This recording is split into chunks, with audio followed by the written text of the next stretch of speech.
We live in interesting times. People marched in Prague to mark 30 years since the Velvet Revolution.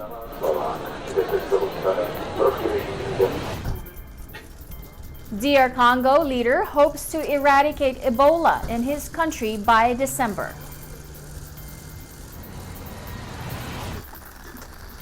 Mexico City collects rain to relieve the water crisis.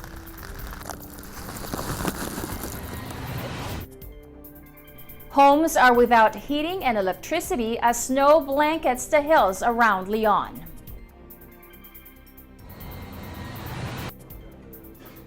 No place for waste at the Ferrandi School for Chefs. The United Nations to test the impact of mosquito sterilization on disease spread. Thousands hit Paris streets to demand remedy for resource-starved hospitals. The WHO wants to expand global access to insulin for people with diabetes. Plus, the Emporium DC Marketplace brings together out-of-the-box creations from around the country. Shop at Ice Cream Jubilee on 14th and T.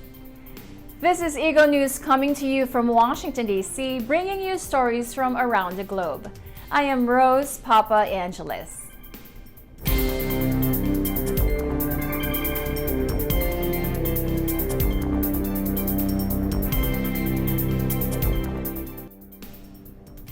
Czechs march in Prague to mark 30 years since the Velvet Revolution toppled communism in then Czechoslovakia, with many demanding that billionaire Prime Minister Andrej Babiš quit over allegations of graft.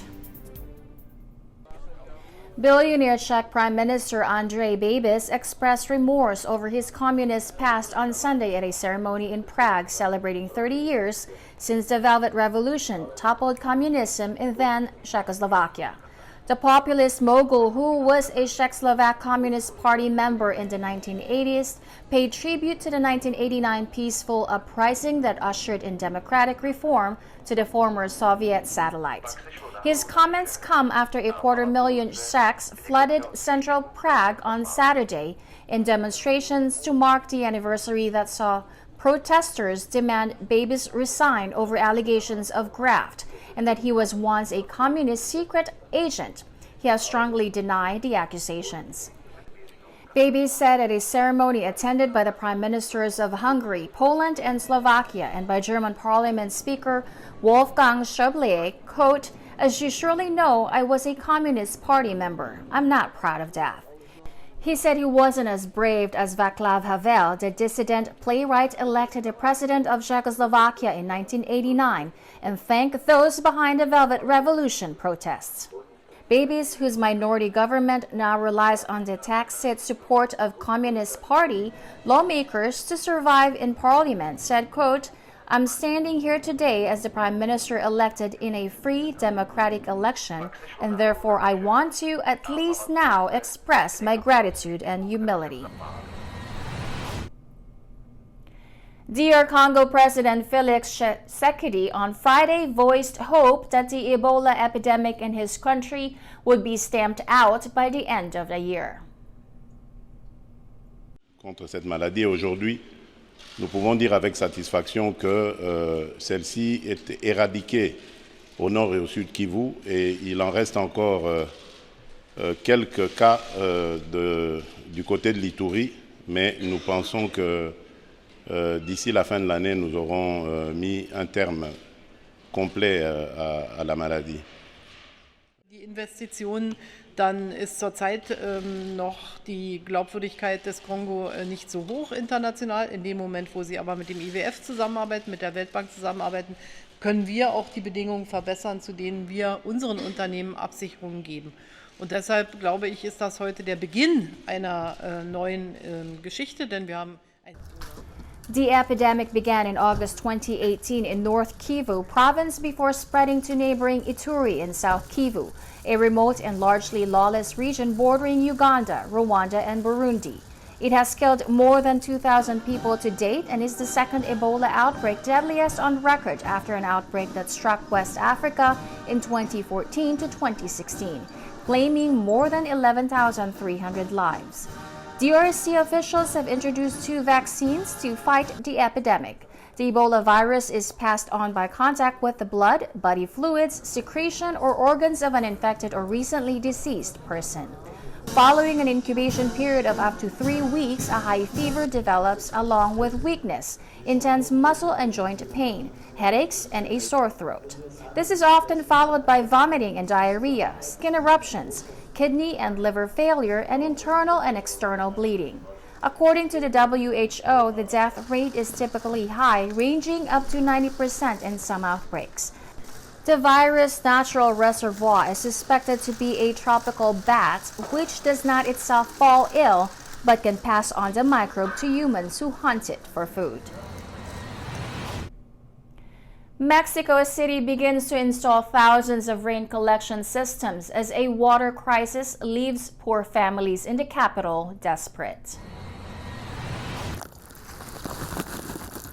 Era muy complicado porque teníamos que conseguir el agua, era economía, tiempo, y pues era cansado porque ya tenemos que traerla desde allá abajo, entonces era pues algo complicado.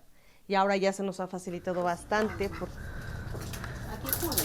con cubeta. Especial aquí en la colonia, cuando se va el agua, a veces se va un mes y tenemos que ir a formarnos desde las 4, a veces 1 de la mañana, a donde nos otorgan las pipas. Posteriormente a veces llegamos a las, cuenta si nos formamos a las 4, llegamos a veces a las 5 de la tarde. Este programa se lleva a cabo para que se le dé un respiro a esos mantos acuíferos de que se vuelvan a llenar y no tomemos el agua de la red, dejar un poco descansar los mantos acuíferos. In other news, around 30 centimeters of snow fell on the Mont de Lyonnais, the hills surrounding the southern French city of Lyon, where some villages are still without electricity. Overnight snowfall means around 330,000 households in 11 departments across France are still without electricity.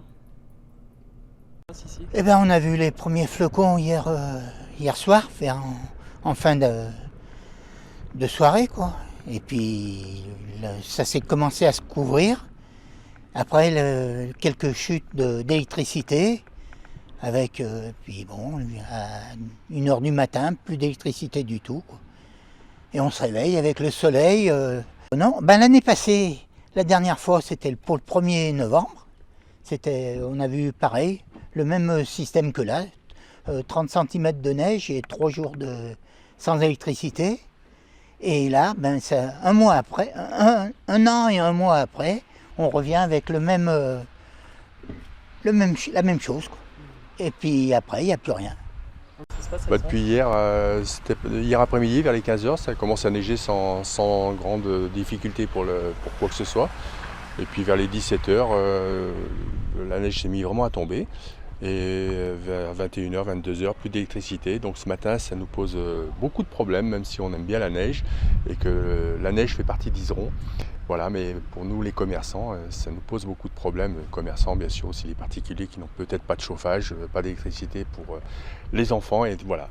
Ça fait 4 ans que je suis là maintenant et pratiquement toutes les années, nous avons une coupure d'électricité, et notamment l'an dernier où ça a duré quand même 4 jours. Alors j'espère que cette année, on va être un peu plus chanceux.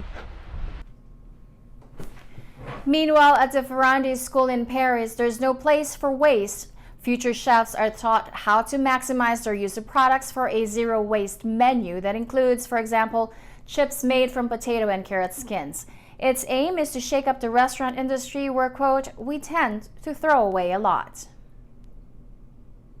Puisqu'on va travailler sur un menu, on va dire zéro déchet. C'est-à-dire qu'on essaye de valoriser au maximum l'intégralité du produit.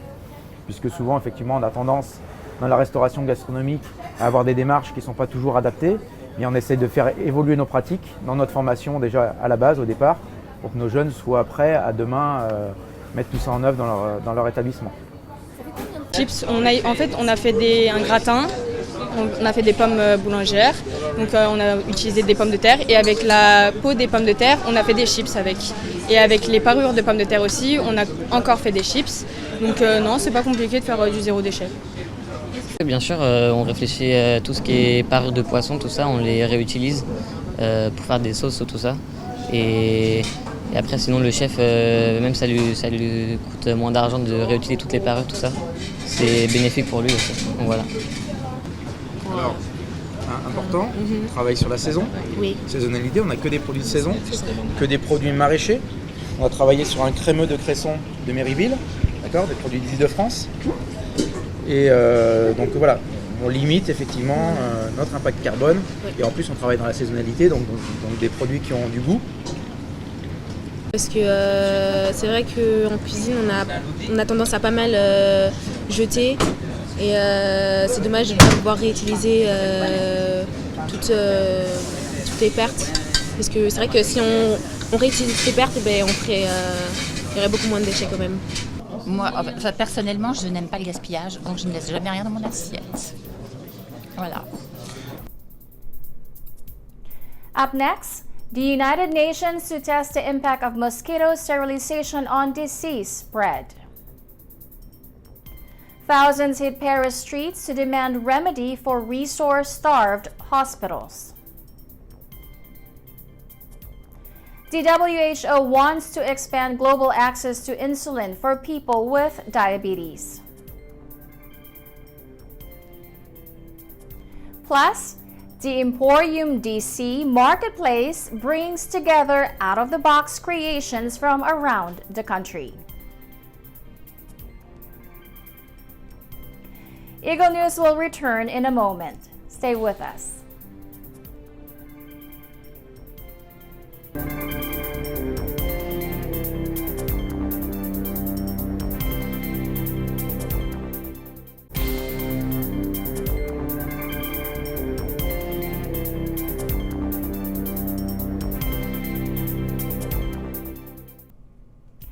Welcome back. This is Eagle News coming to you from Washington, D.C. I am Rose Papa Angeles.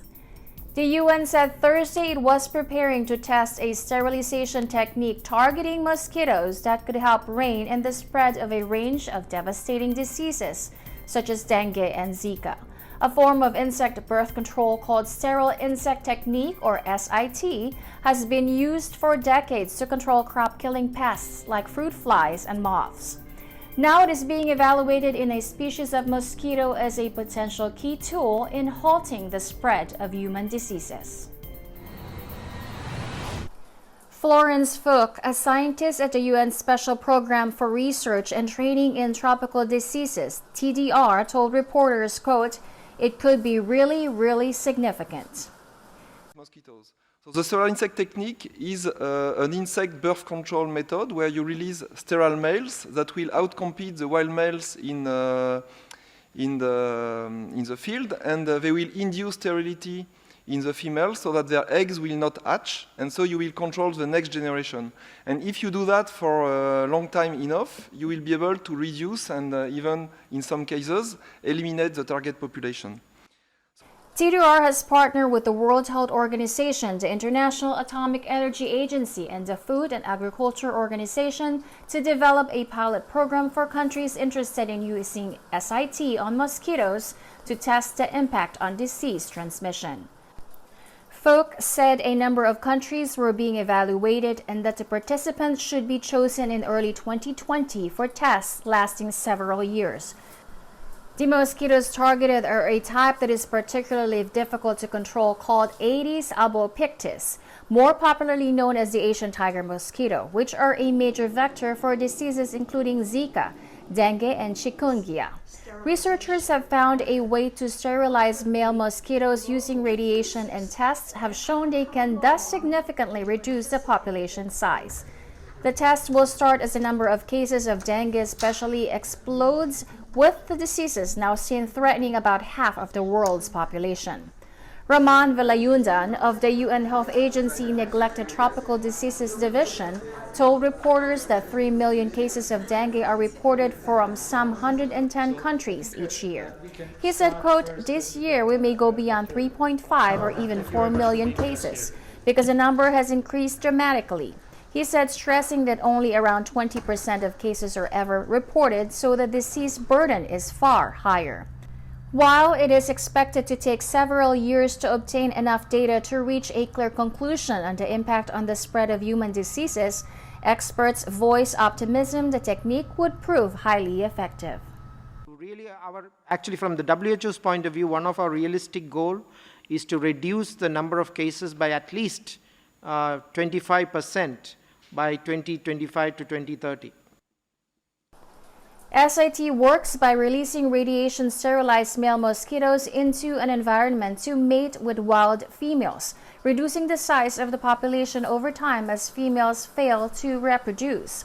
Tests have already shown that the technique can reduce mosquito population by more than 90%, but it remains unclear if this could translate into fewer human infections. We already have evidence that SIT is able to reduce the density of mosquitoes very significantly, and now we must prove that it will also impact the transmission of the disease. So the mutations that we are creating with this system are random, so they are not transgenic, we are not putting transgene into the mosquitoes, and they are occurring naturally in the population. It's just that we have enough mutations to create a full sterility in what we release. But there is no particular concern with what we release. The mosquitoes are not radioactive. They are just irradiated and thus sterilized.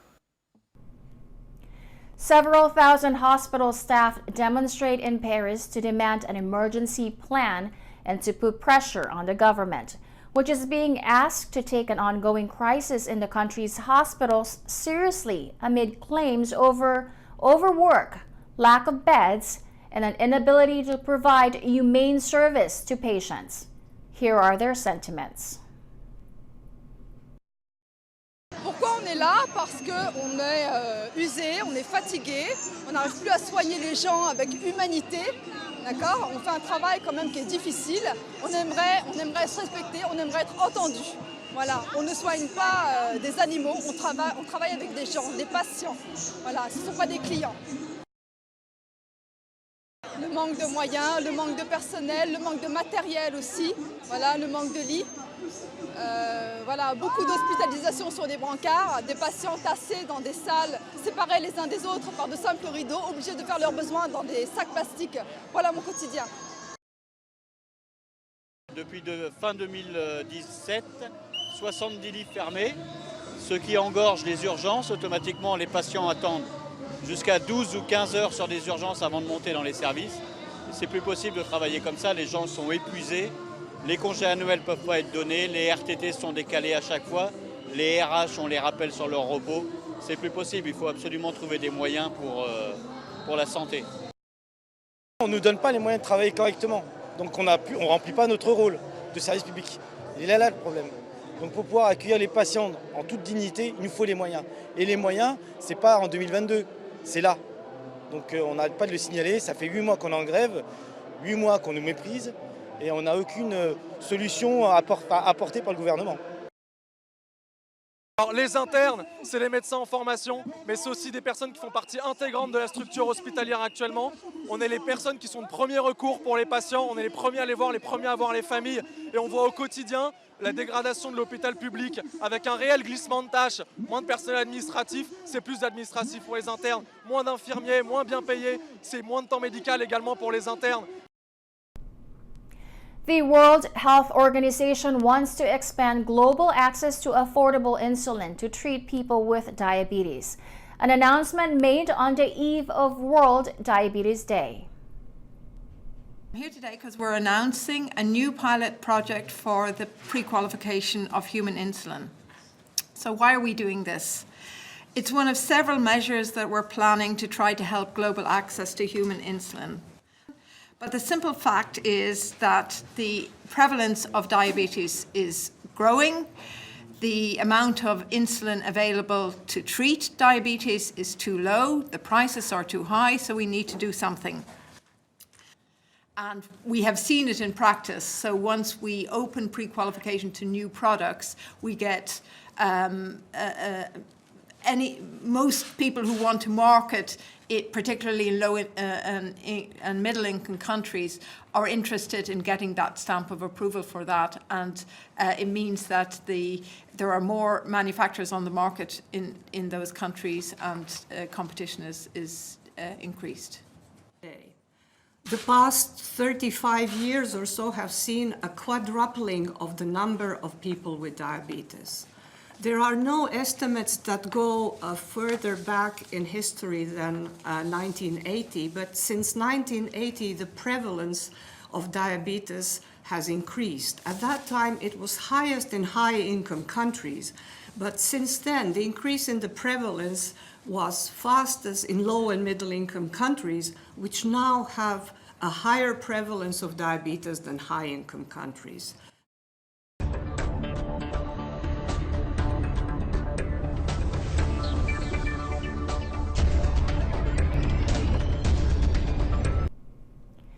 Here in the nation's capital, close to 100 vendors with chefs and artisans from 12 states, 2 coasts, and 2 countries got a chance to introduce their products at what is dubbed Mid-Atlantic's largest marketplace, the Emporium DC. Our Washington, D.C. Eagle News team spoke to some chefs, artisans, and spectators at this one-of-a-kind festival for foodies. Take a look. As the temperature continues to drop, what better way to keep warm than by eating? Emporium started in 2014. This is our 5th year. It brings together 90 food and drink vendors from all across the United States. We have food vendors and drink vendors represented from 12 states, 2 countries, 2 coasts, all here for a long weekend to sell and sample all their goods for the public. I can never choose a favorite child, but some popular ones, Rasa Grill is here from DC. Fluffness has cotton candy burritos. We have several vendors who are doing baked goods from California, and so there's a lot of fun stuff for everyone, whether it's sweets, savory items, drinks, everything across the board. It's been great. My wife and I actually took over for about 2 years ago. In the last 2 years, we've seen some good growth. We have generally about 3,000 people who show up each day over the weekend, and each year I feel like it gets better and better. There's a threshold of being able to handle a crowd of about 7,000 over the course of 3 days, being able to produce at that rate. Also having not only high quality product, but one who has packaging that attracts the public, something that you're doing something creative, a little bit out of the box, and you're ready to get out in front and sell to a lot of excited, hungry folks. Absolutely. So everything here is exclusively gluten-free. We just opened a pop-up shop at Ice Cream Jubilee on 14th and T. We're open 8 a.m. to 2 p.m. every day. We do breakfast sandwiches. Our donuts won the Best Gluten-Free Sweet Award in DC 2 years in a row. We're very proud of those, so come by and see us. Yeah, so we have the Campfire Cookie Witch, which is a s'mores cookie, except instead of chocolate, it is a double chocolate chunk cookie. And then the Strawberry Jam Witch is stuffed with strawberry icing and strawberry jam, with strawberry jam and strawberry icing on the top of 2 sugar cookies. Sugar shop. Yes. Confections, we specialize in gourmet coconut macaroons and cocoa mallow sandwiches. So we incorporate a variety of marshmallow and sandwich them into a between a coconut macaroon. We also have traditional flavor coconut macaroons and Caribbean influenced flavors as well. They're all gluten-free. We manufacture gourmet soft caramel and caramel sauce. We manufacture a very old-fashioned caramel. It's very buttery and creamy. We make it in a copper kettle. We boil it slowly, and we're mostly a manufacturer, so we sell to a lot of retailers in the Mid-Atlantic and New England, and we're moving to the West Coast as well. You know, we're getting in front of a whole nother community that doesn't know us, and it allows me to be able to, share the goodness of our product, and that in turn, when people taste it and they like it, they'll share it with others. So my Lola's deep-fried pakwan from Mississippi is done Filipino kwek-kwek style. So it's fusion deba.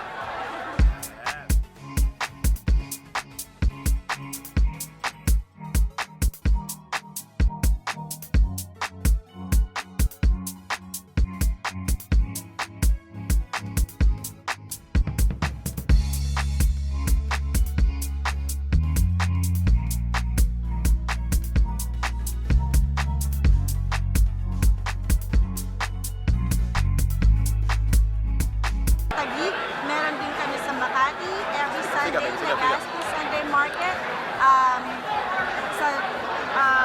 Quezon City, meron din sa Alabang. I got you right here. And you're trying to break into the U.S. market. Yeah, he is. First timers? Yes. How do you like it?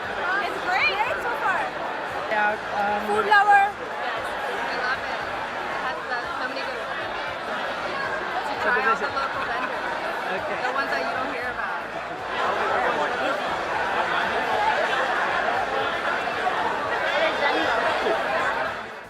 It is said that cooking is love made visible, and in this event, talent and passion are poured into each creation, enjoyed by those who taste it, and ending in better relationships between food lovers and chefs behind each culinary masterpiece. Reporting from Emporium here in DC, I am Eliza Gonzalez Manglikmot for Eagle News 1 with 25. Thanks, Eliza. That is today's Eagle News. Join us again tomorrow for stories that matter to you. Visit our websites at eaglenews.net and eaglenewslive.com. Follow us on Twitter at twitter.com/eaglenews and on Facebook at facebook.com/eaglenews. Thank you for watching. I am Rose Papa Angeles, and I am 1 with 25.